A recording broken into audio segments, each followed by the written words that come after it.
a line to a quarry at the end of Thomas's branch. It goes for some distance along the road. Thomas was always very careful to whistle here in case anyone was coming.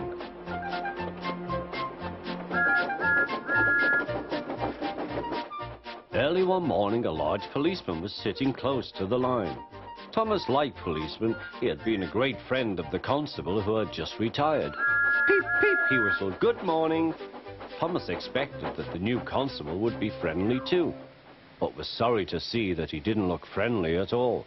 He was red in the face and very cross. "Disgraceful," he spluttered.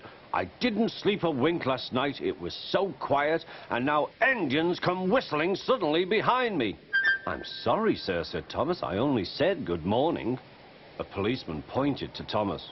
"Where's your cowcatcher?" he asked. "But I don't catch cows, sir." "Don't be funny," snapped the policeman.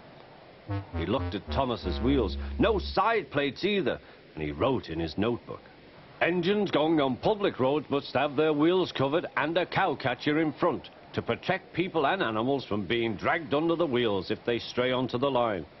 You haven't, so you are dangerous." "Rubbish," said Thomas's driver. "We've been along here hundreds of times and never had an accident." "That makes it worse," the policeman answered. He wrote "regular lawbreaker" in his book. Thomas puffed sadly away.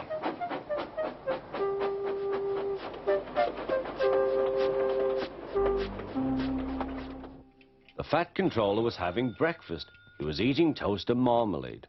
The butler came in. "Excuse me, sir, you are wanted on the telephone." "Bother that telephone," said the fat controller. "I'm sorry, my dear," he said to his wife. "Thomas is in trouble with the police, and I must go at once."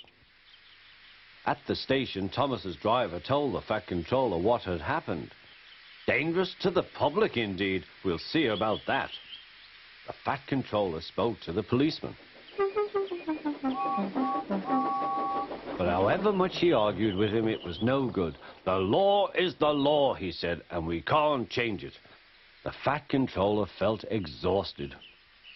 "I'm sorry, driver," he said. "It's no use arguing with policemen. We will have to make those cowcatcher things for Thomas, I suppose." "Everyone will laugh, sir," said Thomas. "They'll say I look like a tram." The fat controller stirred.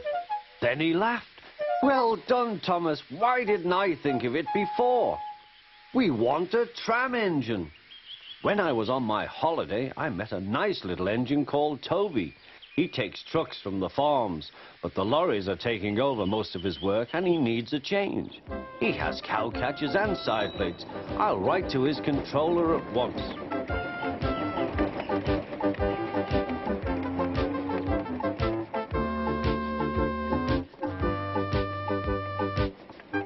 A few days later, Toby arrived. "That's a good engine," said the fat controller. "I see you've brought your coach, Henrietta." "You don't mind, do you, sir?" asked Toby. "The station master wanted to use her as a hen house, and that would never do." "No, indeed," said the fat controller. "We couldn't allow that."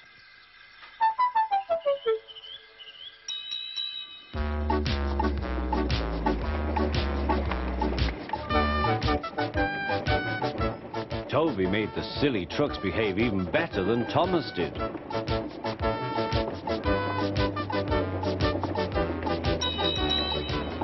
Oi, you!